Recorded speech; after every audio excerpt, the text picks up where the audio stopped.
नमस्कार. आपल्या सर्वांसमोर आज खूप दिवसानंतर मी यूट्यूबवर आलेलो आहे आणि विशेष येण्याचं कारण आज जाहिरात आलेली आहे. त्याबद्दल थोड्याशा महत्त्वाच्या विषयावर चर्चा करावी या उद्देशानं. सर्वात प्रथम खूप विद्यार्थ्यांचं डाऊट होते की जाहिरातमध्ये आलेल्या जागा अजून वाढतील का? परीक्षा 14 जूनलाच होईल का? आणि इथून पुढच्या 2 महिन्याच्या कालावधीमध्ये तयारी कशी होणार? असे अनेक प्रश्न येत होते. म्हणून म्हटलं की थोडंसं सगळ्याच विद्यार्थ्यापर्यंत काही गोष्टी क्लिअर पोहोचवता येतील आणि मनातल्या शंका दूर करता येतील, यासाठी हा एक छोटासा लेक्चर आपल्या सर्वांसाठी आहे. तर बरेच मुद्दे आपण डिस्कस करणार आहोत. अगदी 5-10 मिनिटात आपण सगळे मुद्दे क्लिअर करून घेऊ.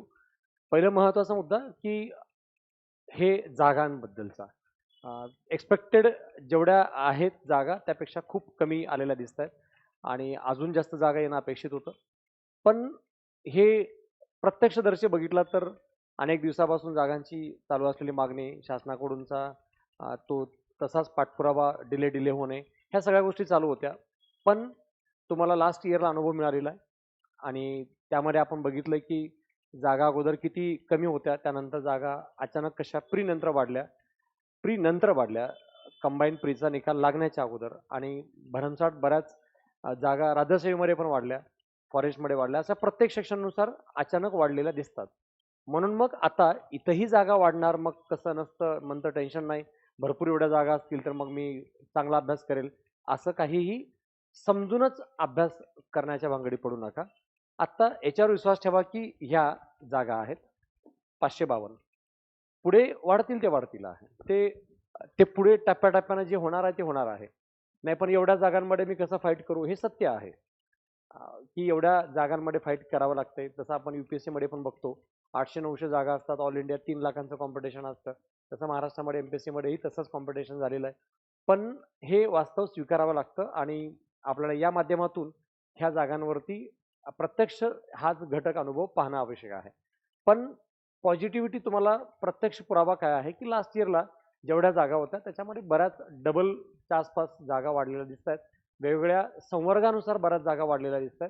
त्यामुळे याच्यावर लगेच निगेटिव्ह न होता किंवा न खचता जे तुम्ही मागच्या 1.5 वर्षापासून 2 वर्षापासून केलेली मेहनत असते, त्या मेहनतीवर आता अचानक पॅनिक होऊन पाणी फिरणं योग्य नाही. त्यामुळे जागांबद्दल दुमत होऊ देऊ नका. यामध्ये आपल्याला दिसतंय की एएसओच्या जागा आहेत. या अंतर्गत नगण्य स्वरूपात दिसतायत 6 जागा. त्यानंतर तुम्हाला जागा दिसतायत एसटीआयच्या एसटीआय 236 जागा आहेत एसटीआयच्या. त्यानंतर पीएसआयच्या जागा आहेत 310. एकूण जागा आपण जवळपास 550 पर्यंत बघतोय. मग हे 550 जागा तुम्हाला तुमच्या ज्या ऑब्जेक्टिव्ह पोस्ट आहेत पीएसआय, एसटीआय, एसओ त्याप्रमाणे याच्याकडे आपण बघू शकतो. गट ब ची ॲड आहे आणि गट क आणि त्याबद्दलचे पदं, पुढे त्यानंतर होणाऱ्या परीक्षा, या सगळ्यांचा प्रपोर्शन रेशो बघितला तर मित्रांनो तयारी महत्त्वाची आहे आपली मेन्स लेवलची प्रीसाठी पण.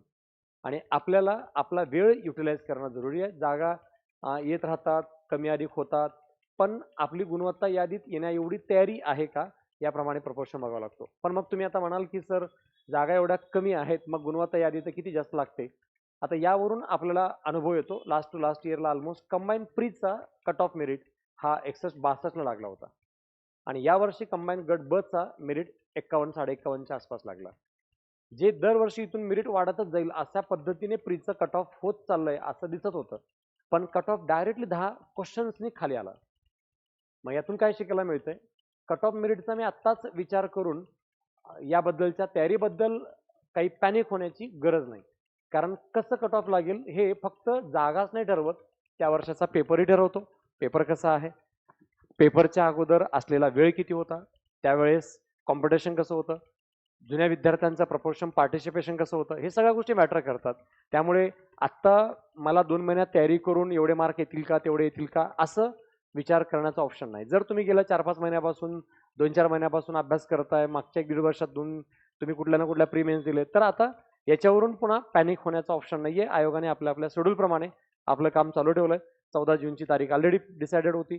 त्यानुसार जाहिरात थोडीशी आणखी लवकर येणं अपेक्षित होतं, उलट जाहिरात लेट आली आहे. पण आयोगाचं काम त्यांच्या टाईमनुसार चालू आहे. आपल्याला आपल्या टाईमनुसार आपला अभ्यास पूर्ण करणं अपेक्षित आहे. पहिलं, जागा मागच्या वर्षी वाढलेत. कंबाईनच्या सहसा जागा वाढत नसतात, पण यावर्षी जागा वाढलेल्या दिसत आहेत. प्री नंतर वाढलेत, त्यानुसार इथंही जागा वाढतील असं गृहीत धरून पॉझिटिव्ह राहून अभ्यास करा. दुसरी गोष्ट, आता इथून पुढे 60 दिवसाचा, एक्झॅक्ट 60 दिवसाचा हा टाइम तुमच्या हातात आहे. तुम्ही जिथं आहात तिथं राहून बेस्ट टू बेस्ट प्रिपेअर्ड करण्याचा विचार करा. कारण 60 दिवसामध्ये तयारी जर योग्य सोर्सेस, योग्य गायडन्स आणि योग्य तर रिव्हिजन आणि प्रॅक्टिस केली तर कोणती परीक्षा सहसा अवघड जात नाही. आणि जसं लास्ट टू लास्ट इयरला 62 मिनिट लागला आणि यावर्षी 51 लागलं. आता 51 मिनिट बघून कुणाला असं वाटतं की हे तर मी असंच काढलं असतं, पण माझ्या चुका जास्त झाल्या, मिस्टेक जास्त झाल्या, पेपर पूर्ण अटेम्प्ट झाला नाही. तर ह्या सगळ्या गोष्टीचा विचार सारासार करून जर 60 दिवसाचं आपण योग्य प्लॅनिंग केलं तर आपल्याला पास होणं अवघड जाणार नाही. हा दुसरा मुद्दा. माझं मेरिट 60 दिवसामध्ये तयारी एवढ्या लेवलचं होईल का, तर ते होईल याप्रमाणे तुम्ही विचार करायला पाहिजे. तिसरा महत्त्वाचा मुद्दा आहे की खरंच 60 दिवसात तयारी होते का आहे. तर तुम्ही कोण आहात त्याच्यावर खूप जास्त डिपेंड करत आहे. तुम्ही आत्ता जस्ट एक 15 दिवसापासून तयारी सुरू केली आहे, तर तुम्हाला खूप एक्झॅक्ट ॲक्युरेसी लेवलवरती सोर्सेस, मटेरियल या माध्यमातून प्रिपेअर करणं गरजेचं आहे. थोडंसं कोणी सिनियर, कोणी टीचर्सच्या गायडन्सची आवश्यकता आहे तर तुम्ही करू शकता. आणि तसंच तुम्ही तुमचं आतापर्यंत करिअर ग्राफ जो आहे, म्हणजे तुमचं कमांड मॅथवर किती आहे, सायन्सवर किती आहे, करंटवर किती आहे, GSची तयारी करण्याची तयारी किती आहे, ह्या सगळ्या गोष्टी डिपेंड करतात. असं नाही आहे की आता 2 महिन्यात मी तयारी करू शकतो किंवा करू शकत नाही, असा कुठलाही फॉर्म्युला नाही. तुम्ही गेल्या 2 वर्षापासून 3 वर्षापासून करत असलात तरी पण का अनेक वेळा प्री निघत नाही. आणि तुम्ही आता जस्ट 15 दिवसापूर्वी तयारी सुरू केली आहे, तर 2 महिन्यात पण तयारी करून लोक पास झालेली आहेत. असं काहीही नाही. हे प्रत्येक व्यक्तिगणिक डिपेंड करतं. त्यामुळे तुम्ही कुणाशी कॉम्पॅरिझन करू नका, कुणाशी कॉम्पिटिशन करू नका. सेल्फ कॉम्पिटिशन ठेवा. मेरिटसाठी किती मार्क लागतात, तुमचं स्वतःचं बेंचमार्क ठेवा आणि त्याप्रमाणे तयारी करा. यामध्ये तुम्ही विचार केला तसं प्रिपरेशन होत असतं. त्यामुळे ह्या गोष्टीवरून पॅनिक होण्याची गरज नाही. आणि सर्वात महत्त्वाचं म्हणजे या कंबाईन पूर्व परीक्षा किंवा मुख्य परीक्षेमध्ये जर रिझल्ट ओरिएंटेड आपण विचार केला तर मी नेहमी सांगत आलोय, ह्या कंबाईनचा किंग म्हणजे कोण आहे, तर मॅथ आहे किंग. कारण 20 क्वेश्चन प्रीमध्ये आहेत आणि 20 क्वेश्चन मेन्समध्ये आहेत, मॅथ आणि रिझनिंग. मेन्समध्ये तर 20 क्वेश्चनला 40 मार्क आहेत. याच्यावरून मॅथ शिवाय प्री निघत नाही. आणि मेन्स मधून पोस्ट GS मध्ये सुद्धा स्कोर मॅथ शिवाय निघत नाही. त्यामुळे ह्या कंबाईनचा किंग म्हणजे मॅथ आहे. आणि ह्या मॅथची क्वीन म्हणजे कोण आहे, तर सायन्स. कारण सायन्सचे 15 क्वेश्चन आहेत, तेही तेवढे डिफिकल्ट आहेत. आणि त्याच्यामध्ये आपला कमांड कॉन्फिडन्स आल्याशिवाय आपण पास होत नाही. आणि ह्या किंग आणि क्वीनला सांभाळल्याशिवाय आपण राज्य जिंकू शकत नाही. म्हणून तुम्ही कंबाईन मधल्या किंग आणि क्वीनला बेस्ट करा. आणि ह्या दोघांचा प्रधान म्हणजे करंट अफेअर आहे. सेक्रेटरी, सचिव हा करंट अफेअर आहे. आणि ह्या करंट अफेअरवर कमांड मिळवल्याशिवाय तुम्हाला पुढे जाण्याचा पर्याय नाही आहे. आणि हे 3 विषय मिळून आपल्याला 50 मार्क आहेत. 15 सायन्स, 15 करंट आणि 20 मॅथ रिजनिंग. ह्या 50 साठी तुम्हाला अभूतपूर्व तयारी करणं गरजेचं आहे. पुढचे 60 दिवस न चुकता दररोज 1.5 तास तुम्हाला रीड रिवाइज प्रॅक्टिस करण्याशिवाय कोणताही पर्याय नाही. आणि हे करत असाल तर या 3 विषयामध्ये तुम्ही ॲन ॲव्हरेज 30-32 काढू शकता. म्हणजे 50% पेक्षा थोडेसे जास्त 30-35 घेऊ शकता, एवढी तयारी होते. आणि ह्या 3 विषयाला नेहमी आता किंग, क्वीन आणि प्रधान प्रमाणे विचार करायला पाहिजे. आणि बाकी जे 4 विषय आहेत, पॉलिटी, इकॉनॉमी, हिस्ट्री, जॉग्राफी, हे साम्राज्य आहे, हे जनता आहे, याला कलेक्ट करावंच लागेल आहे. आणि ह्याच्यामध्ये जनता 50 क्वेश्चन पैकी 35 प्लस काढायचा प्लॅन करत आहे. मग इकडे 35 प्लस आणि तिकडे पण 30-32 प्लस, याप्रमाणे आपण ॲन ॲव्हरेज जातो.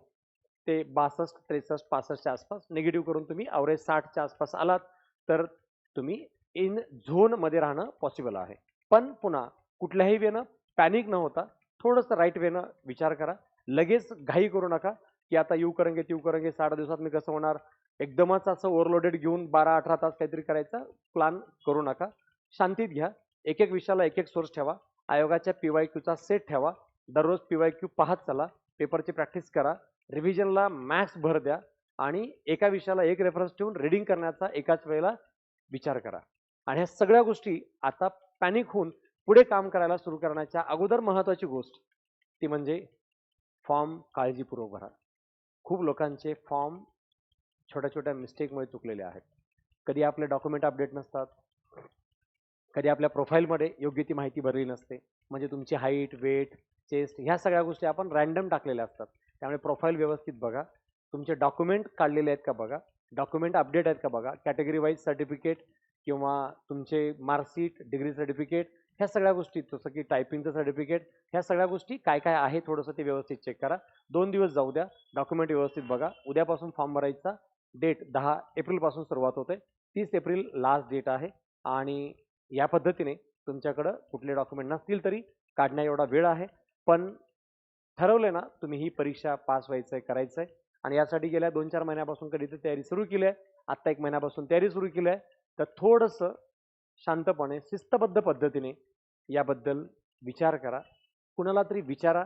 ज्यांना तुम्हाला विचारणं योग्य वाटतंय त्यांचं गायडन्स घ्या. योग्य त्या सोर्सेसमधून टप्प्याटप्प्यानं स्टेप बाय स्टेप जर योग्य ती ॲक्शन घेतली तर टाईमच्या आत रिझल्ट काढणं कुठल्याही पद्धतीने अवघड नाही. पण आयोगाने प्रॉपर 60 दिवस दिलेत. त्याच्यापेक्षा 4-5 दिवस जास्त आहेत. पण एक्झिक्युटिव्ह अगदी हातात मोजून असे 60 दिवस परफेक्ट मिळतात.